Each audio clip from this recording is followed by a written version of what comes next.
not a nation known for its food, the pretzel remains one of Germany's most enduring contributions to world cuisine. But while Germans may like their pretzels twisty and hard to follow, it seems that they don't like their governments that way. Because as the New York Times points out on January 15th of this year, when it comes to the German government, the nation can never really seem to decide exactly what it wants. This recently came to a head with the election of Olaf Scholz, Germany's new chancellor, following in the giant footsteps of Angela Merkel. But Scholz is confronting a Germany more divided than ever. Whether it be left versus right, vaccinated versus unvaccinated, or pro-Russia versus anti-Russia, Scholz is going to have to make some big decisions to ensure that his rule goes successfully. This is why it has become imperative that we ask ourselves today's question. More specifically, how can Olaf Scholz ensure a successful first year in office? And upon closer inspection, the answer is clear. He needs to win mainstream approval, more specifically through easing tensions with Russia, loosening COVID restrictions, and uniting the country politically. Vladimir Putin's foreign policy has picked up speed in recent years. In fact, it might even be fair to say that the Russian leader is always Russian around. Because as the New York Times tells us on February 14th of this year, Vladimir Putin's expansionist and irredentist foreign policy has Germany right in the middle. Putin views Germany as his largest adversary in Western Europe. In fact, when he began his irredentism towards the Ukraine, he was sure to make sure that Germany was controlled. He's even made it that Germany's gas industry is wholly dependent on Russian exports. Essentially, in many ways, Putin is working to have the German government in his back pocket. Clearly, this is something that is not at all sitting well with the German public.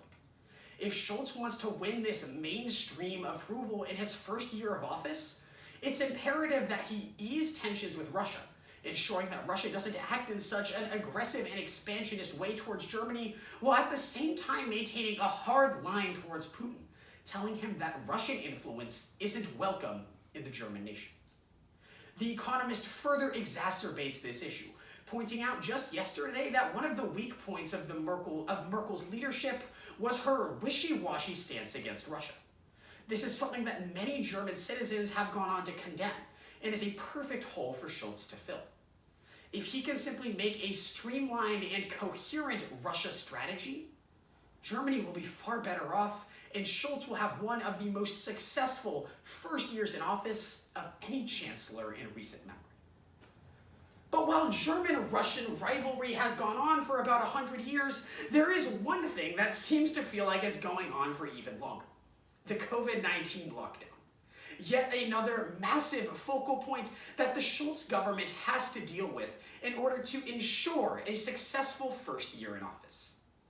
The New York Times explains on January 24th of this year that COVID policy got off to a comparatively smooth start in Germany, especially compared to a lot of Europe and the other NATO states. Germans were one of the first nationalities to comply wholly with their government's wishes to lock down for multiple years, enforce vaccination and mask mandates, and hold off from public events.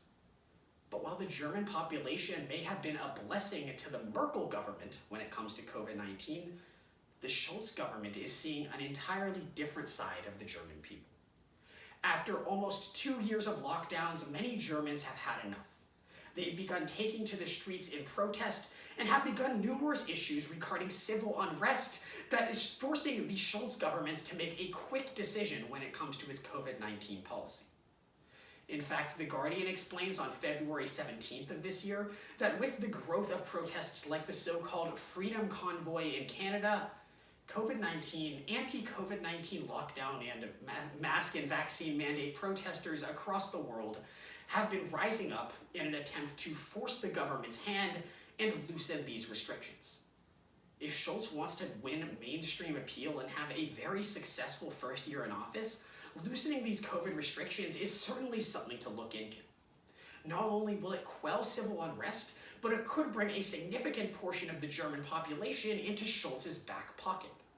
these anti-mandate and anti-lockdown protesters may begin to see Scholz as somebody on their side if he loosens these restrictions even a little bit, allowing him to successfully maintain clout in both factions of this divisive issue. But if policy on Russia and COVID isn't enough, Germany is also an exceptionally politically divided nation. Bloomberg points out on January 24th of last year, or rather January 27th of last year, that Germany is one of the most hotly divided nations in the EU. In the eastern portion of the country, far left and far right countries, or rather parties, battle it out for the legacy of the German state. In the south, the Christian Democratic Party, as well as numerous liberal parties, those that favor less government restriction and free market economics, hold sway.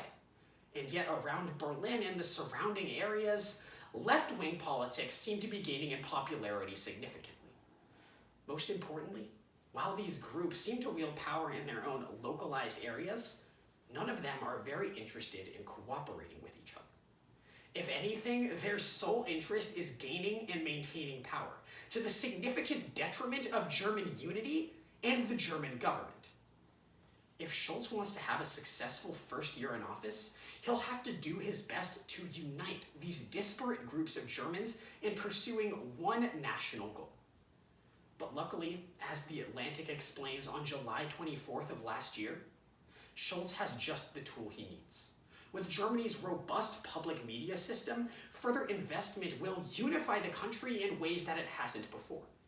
In the past, German governments have invested in public television to create political unity where there was once divisiveness, providing a valuable playbook for Scholz to follow. So when we look back on today's question, more specifically, how can Olaf Scholz ensure a successful first year in office? We can see that he simply needs to win mainstream appeal. Thank you.